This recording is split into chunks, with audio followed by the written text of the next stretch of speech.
Welcome to Fan for Racing Radio. I'm Fan for Racing Sharon, and joining me today is Sal Segala. Welcome to the show, Sal. Oh, thank you, Sharon. You have any overall thoughts about the race, Xfinity Series race? We're going to review that St. Louis Xfinity Series finale. Remind me of going to a short track and just watching the same driver win week after week and just dominate. It's like it's his own private playground. Well, I look at it a little bit differently. I think we're watching history in the making. I think Connor Zilisch is a phenomenal driver at just 19 years of age, and I get excited about watching him race and see what he's going to do next. So I think what he's going to do next is in 2 years. I think he's going to run a year in Cup, maybe 2 years, and I think he's going to go to F1. Well, I know that a lot of people have said that. So we'll see what happens, but I'm going to enjoy it while he's here. Yeah, that's where the money's at. Yeah, well, I'm going to enjoy watching him race for sure here in the NASCAR Xfinity Series, and hopefully he'll move on to Cup before it's all said and done. He's already signed with Trackhouse for next season. Yeah. So it's going to be fun to see what he does. But let's go ahead and get started with our review for this Xfinity Series race. Connor Zilisch scores his fourth straight victory in the Xfinity Series regular season championship race. Connor Zilisch's dream season continued on track. And it was a track he'd never raced on before. He held off the rest of the Xfinity Series field over a succession of restarts late in Saturday night's New Way 200, sauced by Blue Hog at the Worldwide Technology Raceway at Gateway. Now, Zilisch achieved a litany of milestones in his ninth victory as a rookie. Connor Zilisch ends the regular season with 4 consecutive victories, tallying 9 victories overall. Junior Motorsports earned its 16th victory of the season, setting a new high for the company. William Sawalich finished in the runner-up spot, followed by Christian Eckes placing in third. Both drivers needed a win in order to qualify for the postseason. Brandon Jones, Jesse Love rounded out the top 5. Then it was Eric Almirola, Daniel Hemrick, Parker Retzlaff, Corey Day, and Daniel Dye complete the top 10 finishers. Zilisch won the opening stage. Justin Allgaier charged to the stage 2 victory, his series high 10th stage win of the season. There were 8 lead changes among 5 drivers, 6 cautions for 42 yellow flag laps, and the average speed of the race was 90.543 miles per hour. Connor Zilisch, of course, is the highest finishing rookie. He also won the regular season championship. So pretty cool to see that for Connor Zilisch. Your thoughts about the top 10 finishers in the Xfinity Series New Way 200? Yeah, you look at the top 3 and they're all rookies. It was pretty neat to see that happen. With joining Zilisch up there was William Sawalich, who him and Zilisch went back and forth last year in the ARCA series. And then to see Christian Eckes, who's another rookie, finished in the top 3. So, Jesse Love went in there. He was trying to make a run at it and kind of fell by the wayside. I thought for a while that another one that was really looking good was trying to think of the old timer. Eric Almirola? Yeah, Eric Almirola was another one. He ended up finishing 6th, and then Justin Allgaier.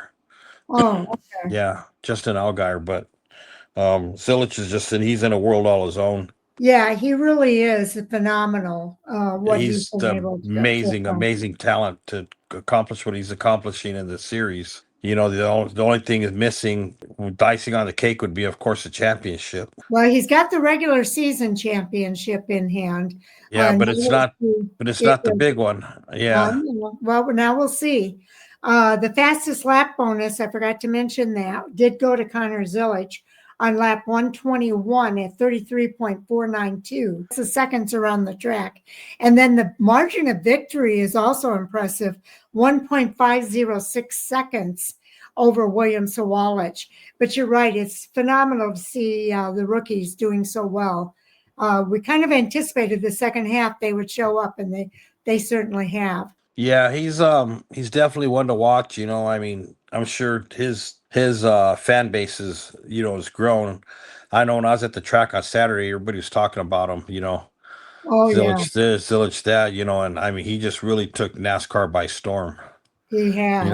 I mean, just like when Larson came up, and Larson had the issue, with Bubba Wallace, and then he came back with Hendrick, and won the championship right out the gate, and we even heard it from Taylor Mayhew, who we just had as a Yes. guest, talk about, his favorite driver is Kyle Larson. I think Zilisch is going to easily take that spot away. Well, he's definitely gaining attention without a doubt. Now, there were 29 cars who finished all 160 laps of this race. A few drivers did have accidents or mechanical issues. Jordan Anderson was the first one on lap 33 who had an accident that took him out of the race. Carson Cavapo on lap 38 had an engine problem that took him out of the race. And I felt so bad for Jeb Burton. On lap 109, he had an accident that ended his day and also his hopes of doing anything to get into the playoffs. Sam Mayer, who is third in the series point standings, also had an accident on lap 134 that took him out of the race. Everybody else was running. 34 cars were still running at the end of this race, although some of them were a lap or more down. Yeah, definitely was an interesting race, watching all the drivers, trying to catch up to Zilisch, but when you have almost a 1.5 second lead, yes, you're not going to catch him. He is really impressive. So let's go ahead and cover the point standings, Sal. So now that we're getting into the chase with the Xfinity Series, points have been reset, and of course, who's on top of that heap is Connor Zilisch. Like Sharon said, he's the regular season champion. He's sitting first with 64 playoff points, and then second is amazing. I know 9 stage wins. Justin Allgaier is the only one that has more stage wins at 10, but he only has 35 playoff points. He's sitting in second, and then third is Sam Mayer. Fourth is Jesse Love. Fifth is Brandon Jones. Sixth is Sammy Smith. Seventh is Nick Sanchez. And then from there, we go to Carson Quapple, who's 8th. Taylor Gray is 9th. 10th is Sheldon Creed. 11th is Harrison Burton. And even though Austin Hill has 3 race wins, you have to remember that with that penalty, they took all his playoff points and stage wins away, and that's why he's at the bottom of the hill. He has to race his way into hopefully to make it into the championship 4, because he has no points at all because of the penalty. So right now he's 5 points below the cut line. Now they have currently below the line is Taylor Gray and Carson Quapple are tied. And then you got Sheldon Creed, who's 2 points with the reset. Harrison Burton is 3 points, and Austin Hill is 5 points below the cut line. And then Connor Zilisch is 59 points to the good. Just to start off the next round. So there's no way from 5th on back is going to catch Connor Zilisch. Yeah. He's guaranteed into the next, barring a penalty or anything. He's guaranteed into the next round. This is where his playoff points are going to pay bonus. Oh yeah, him and Justin Allgaier, because Allgaier has 30. 35. Yeah, then other than that, then it goes down to Sam Mayer with 11, Jesse Love with 8, Brandon Jones with 8, Sammy Smith with 4, Nick Sanchez with 1, Carson Quapple and, like I said, Taylor Gray are on the bubble together. Then Sheldon Creed is -2, Harrison Burton is -3, and Austin Hill is -5. Tough. You feel so bad for Austin Hill, but he brought all that upon himself, or he would be up there with Allgaier and stuffed in between Allgaier and Mayer somewhere. Okay, so just to clarify for those fans that may not know, even though they haven't started their playoff round yet. What Sal is referring to is that only 8 drivers of the 12 that have made their way into the playoffs will be able to advance to the round of 8.